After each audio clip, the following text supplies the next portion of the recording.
Hello, everyone. Welcome to Old Trafford. It's obviously a magnificent stadium for football. Remarkable place to get your bearings. That is the Stretford end over there. The tunnels down there where poor Pogba cupped his ears to the home fans. That went down well. The corner behind me is where the Norwich supporters were, 1,800 of them in cracking voice today.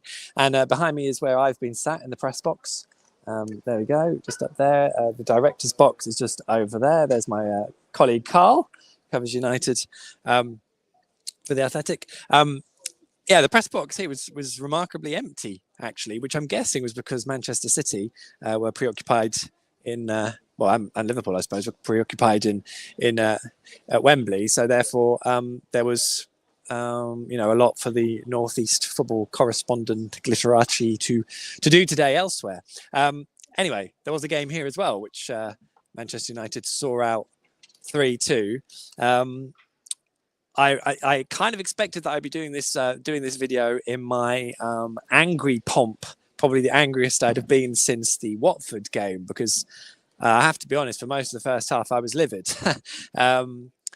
This game, I remember I only saw the highlights of the Manchester United defeat at Everton, and I remember them coming on and within 5 seconds going, wow, United are so far off it in terms of competing for the ball when they didn't have it. And obviously they then lost, and it's obvious they had no interest.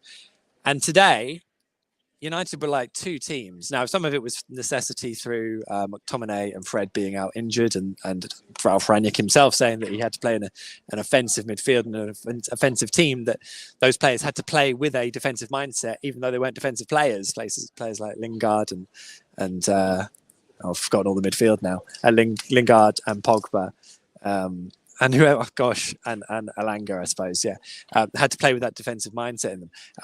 But ultimately, United were bright in possession of the ball. They moved it around quickly. They looked like they could probably create and have fun at will. But without the ball, they were so easy to play again. You could just play through them. And that was obvious from the opening few minutes. And you're like, there was the protest going on outside. There were fans sort of rolling in after 17 minutes. It was a kind of a funny atmosphere in here, obviously simmering and unhappy because, we got later on in the second half, even when United were winning, and people wanted to, tell their players that they weren't fit to wear the shirt and wanted to get on the back of Pogba and whoever was willing to sort of take it on. So it was all there for Norwich today. And, it probably didn't help that, Spurs lost before kickoff and United are going for fourth place. And that was helped by today, because Arsenal and Spurs dropping off a cliff is going to kind of parachute United into it, whether they deserve it or not. But I mean, I've seen few teams as bad as without the ball as United were today. Obviously, there is mitigation there in terms of the personnel, but still. And it allowed Norwich a great foothold in the game throughout. And I was just livid at what they did in the first 20 minutes or whatever, first half an hour. The first goal, I never want to go individually on a player, and it's not about that, because it's, maybe the pass from Yanulis shouldn't have gone back to Ben. Maybe other players should have been helping Ben out with an out ball rather than him sort of getting a bit stuck and then having to turn and lose possession. But the whole circumstance of that goal was disgraceful, and ultimately why Norwich are getting relegated, because you in this position where you have an opportunity, you cannot be that cavalier. And even though Norwich played really well for a lot of the game today, they carried a real threat. They played with some really good quality at times. They still defended pretty well as well at other times. And they could have got a point. They could have won today. They didn't. And they didn't because they still made those mistakes. And if you make all those mistakes, as Dean Smith said, you still conceded 3 goals here at Old Trafford. If you've done that, you're probably not going to get anything from it unless you're incredibly fortunate. And so, as good as there were a lot of ways today, as Norwich works for, that's not a sentence, but as good as there were a lot of things today, I just think it's a massive missed opportunity. And I think it's really disappointing because, to be honest, United were there for the taking. And everyone will rap about, Ronaldo's hat trick and what he offers. But I mean, the first goal is a complete gift. The second goal, I know Ben Gibson should be sort of tracking and do a better job of winning the ball, and he'll probably be disappointed with it himself. But ultimately, Cristiano Ronaldo does that a lot, and he's very good at it. And he's good physicality. He just gets his arm up as well, so he does really well, and it's a good header. I think you can be a bit more reflective on that. And the winning goal when Norwich got back to 2-2, the winning goal from a really crisp, fierce free kick. It is Tim Krul's side. Tim takes a slight side to the wall side. It's like step to the wall side before then having to obviously dive the other way. He dives 2 hands. He gets, I think, 2 hands on the ball. Certainly not obviously one of them. So he obviously feels at that point he can get it with both hands. And all that does is takes the path of the ball onto the inside of the post. So I think he should save it. And I'm not a goalkeeper. I've never faced Cristiano Ronaldo free kick, but I've not done anything in football. So I can't, it's like that with everything. I just feel like he should have saved it. And I imagine, knowing Tim a bit, I think he'll probably think he should have saved it as well. As good as a strike as it was. And all the headlines will obviously be about Cristiano.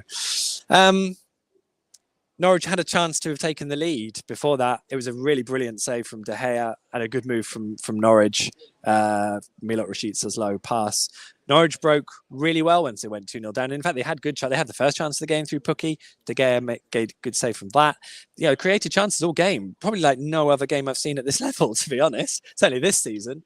And if it goes through the 2 goals, United's defending for both goals is truly woeful. But Pukki's cross to find out Kieran Dowell at the far post. It's a good header. It's a lovely goal. Well worked from the space they were handed and given.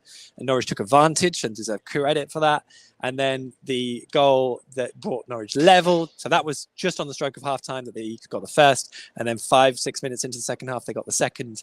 Again, a great ball from Dowell to feed Pukki. And his finishing off the inside of the post is wonderful. And it kind of takes that to beat David De Gea sometimes. So 2 brilliantly worked goals.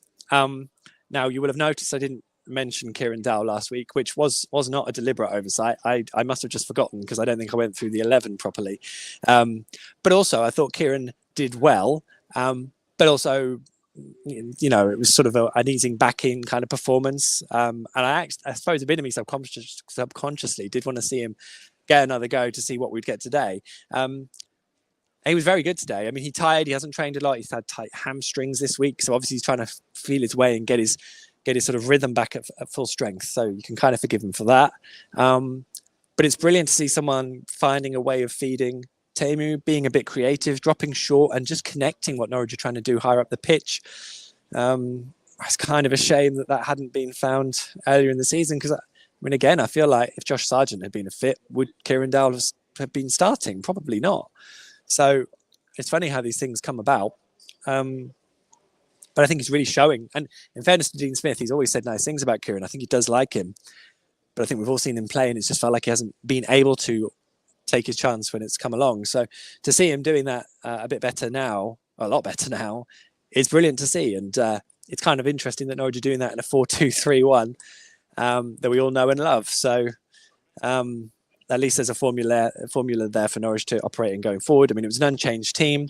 I don't know if that's going to be the case going forwards because Kenny McLean, they're worried he's broken his toe. That would obviously be weeks out, and we've not got many weeks left of the season. But he came off late on. I've seen a few people sort of criticise the substitutions. I don't think that's fair necessarily. I think obviously Kenny's was there was kind of legs I think involved in all of the changes, so I think they were understandable. I don't think the fact that United got their 3rd goal just after, say, Billy Gilmour came on was particularly relevant, although I do want to see how they won the free kick because I haven't looked at that properly, and then I'll maybe cast full judgment on that. But I don't really think the changes had much of an effect. Potentially, I suppose maybe you want to leave the players on if they can cope with it, but they were getting leggy. There was a couple of moments where Norwich were starting to lose the ball a bit where they weren't before. So I understand the changes themselves. I don't think they were an open criticism to why the game suddenly changed. Case in point, I suppose, is Billy Gilmour, who I thought came on, and then when he did get the ball, played some lovely progressive passes, something I've not really seen him do properly, real quality on the ball, probably until the last one, which he shanked out of play. And that's probably the one everyone will remember. And likewise, there was a free kick I think he took into the box. It was just a bit too high and didn't really affect things. So sort of what we're used to, I suppose, in that regard. But I don't really see that as an issue necessarily on the pattern of the game. But, it's just where Norwich's squad is. And someone like Shemek Poeta, you want to see him do something. And I still feel there's some real quality in there. But he looks like he needs a lot of games at a lower level than the Premier League to really get that opportunity to develop. I think that's what it looks like he needs. And he's still very young, so hopefully he'll get that opportunity. Probably an international, though. He'll be at the World Cup, I would imagine, if he gets a call up. So yeah. I mean, on the face of it today isn't bad, but probably an insight into why Norwich are going to go down, I would imagine. It's not over yet, mathematically. Norwich host Newcastle next weekend, and if Newcastle aren't fussed and Norwich win, then who knows? Who knows what Burnley do from here? Because I can't believe they've sacked Sean Dyche.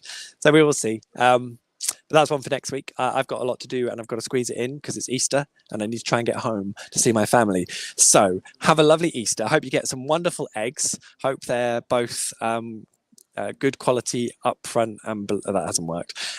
Hope you enjoy it. Have time with your loved ones and friends. And the Honourable podcast, I think, is due on Easter Monday, live in the evening. So see you then. Apologies we didn't do one last week. I've been knocked out by some horrendous cold for a few days. It was rank. Definitely not COVID, apparently. But there we go. So apologies, but we will definitely be back on Monday. So see you then. Tune into The Athletic for all the content, of course, that's coming your way.